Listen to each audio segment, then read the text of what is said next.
Welcome, everybody, to another Rev Talk. We decided that we're going to work on human design. And today's subject is the catalyst. And what does that mean to you or us or the world? What do you think, Reverend Kim? Okay, so just I am winging it here because I'm winging this because I'm not real comfortable with human design, but it's fascinating to me. So in this book that we have that we're getting our readings, it's the 2024 Using Solar Transits to Design Your Year. And it's by Karen Curry Park. So it is fascinating, but part of the introduction, I just want to read Quantum human design is a collection of cross-cultural, ancient, and modern archetypes. An archetype is a pattern of thought or symbolic image that is derived from the past collective experience of humanity.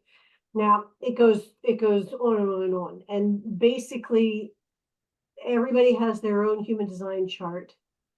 And you can get those from different places.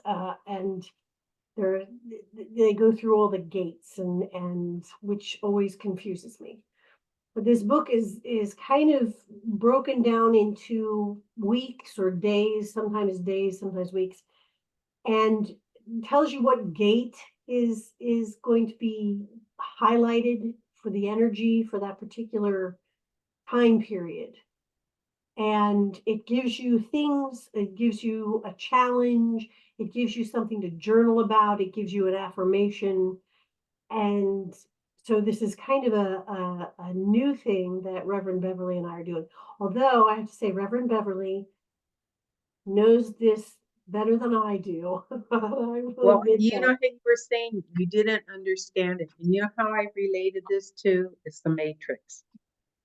Remember all the energies? That's what this is about. Okay. And the gates are where they're going through and what it causes. Instead of normally it would be going this way, because of the energies, it's going this way.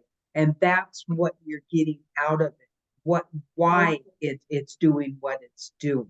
And if anybody hasn't seen The Matrix, I would highly suggest seeing them because it opens your eyes to the parallel universes. Well, the other interesting thing about like human design is when they talk about gates, everybody has different gates that are open and some that are defined, some that are less defined, and it gets kind of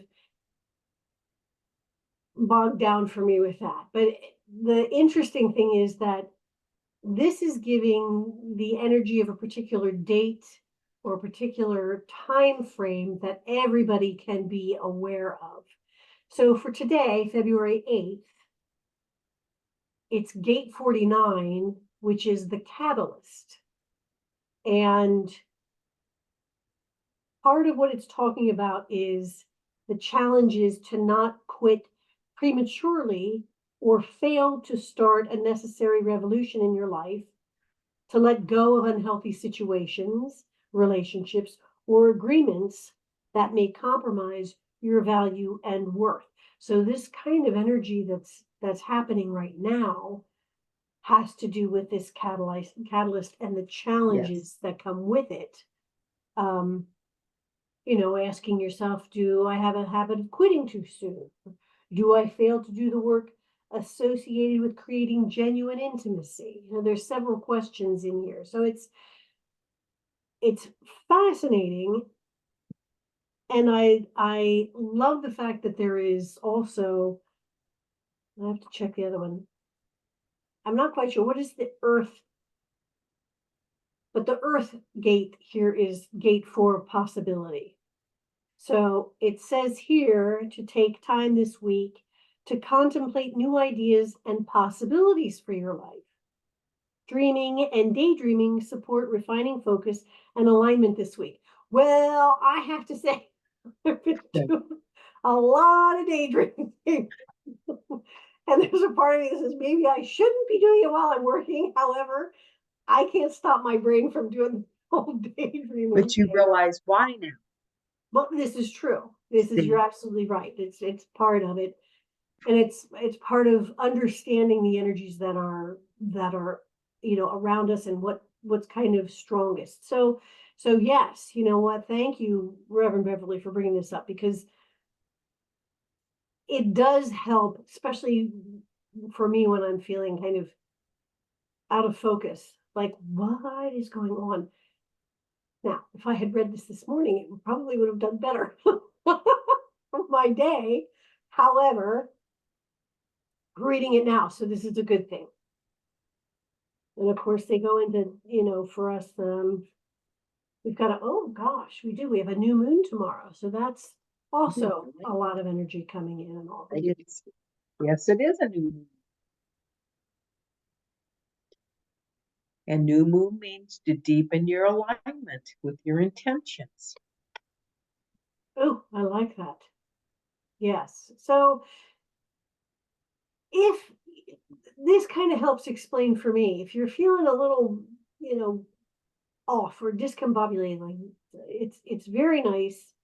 And of course they also have an EFT, a tapping thing to do, which, even though my emotional response causes me to react and sometimes paralyzes me, I deeply and completely love and accept myself, which is lovely to have. Now I got this from Siobhan. Rather than tapping, there are times when maybe just rubbing, just gently rubbing the area and saying the affirmation, I find is a lovely gentle.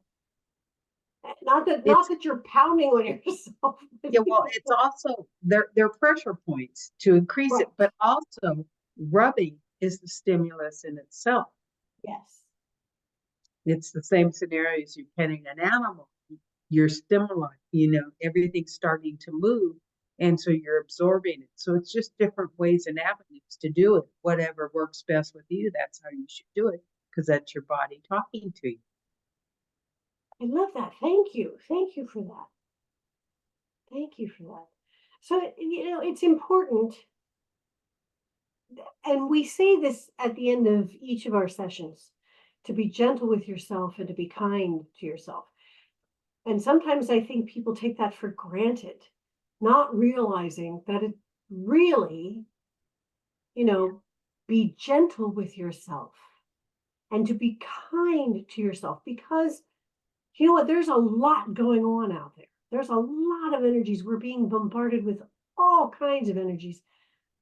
So yes, take care of this vessel that you're, that's taken you through all this life that you have. Be gentle with it and be kind to it, because it's a part of you and it's important. Keep it up. That made me remind me of the saucer. One of our Gina, did you read that? And I thought that was the most beautiful thing. We're always telling, keep care of yourself. Make sure you're up to par. Don't use all your energies on other people, because you constantly have to refill them. And she says, it's not the cup's half full or half empty. You need to fill it up and have it fill the saucer, so you can continually administer to others by using the saucer, not the energy that keeps you whole. And I thought, I really like that, because it is important that we don't deplete ourselves with all the energies. And the human design now, because how we always state in our talks is, oh, it's the energy is chaotic. Oh, the energy is causing this. Well, what's the energy? The human design now is taking that part and show you which energy is causing what. So it'll take years to understand it, because it's quantum physics. It's way over my head.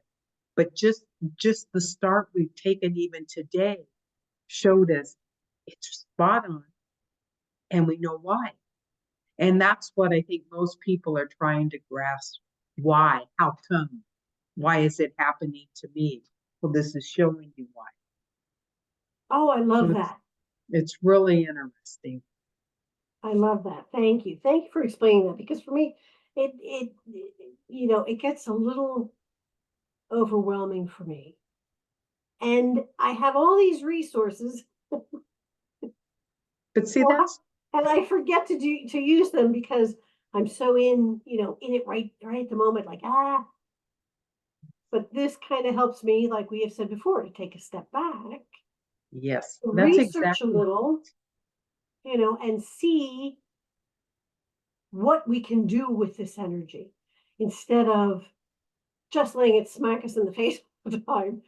What can I do with this energy? What can I learn?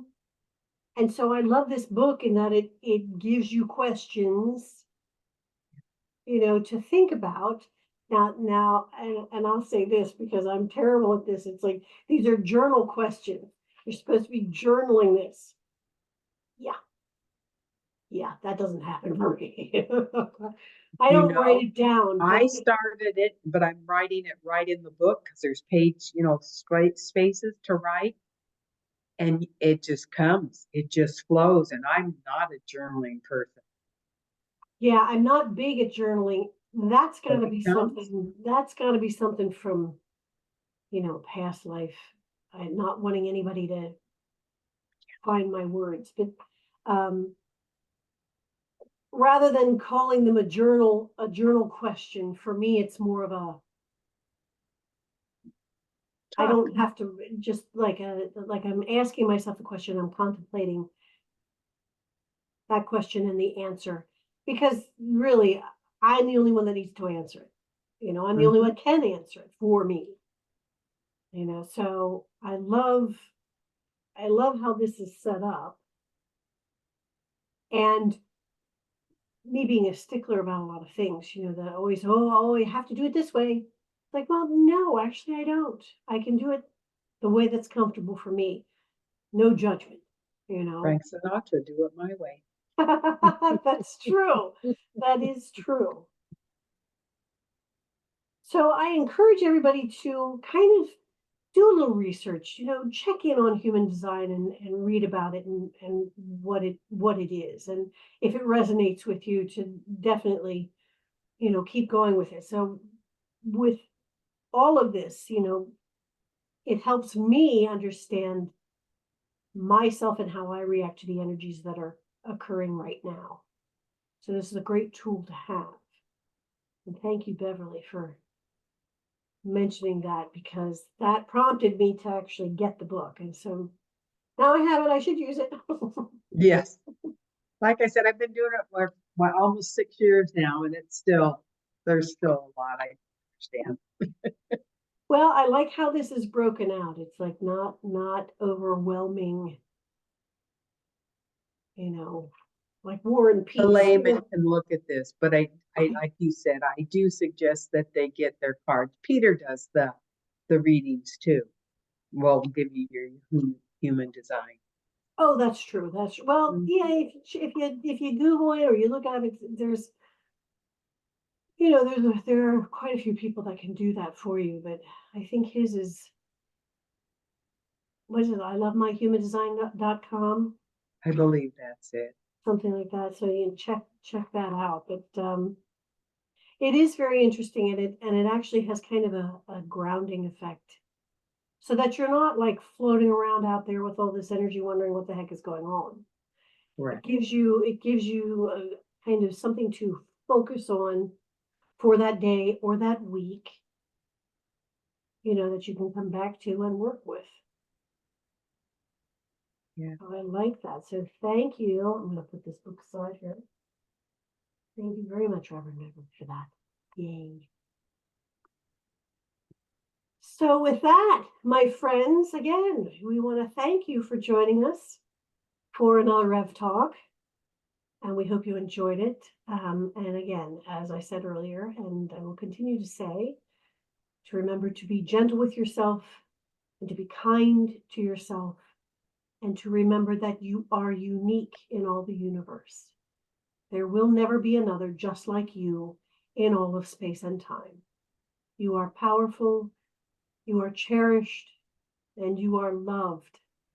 And without you, the song of the universe would be incomplete. Until next time, my friends, be well.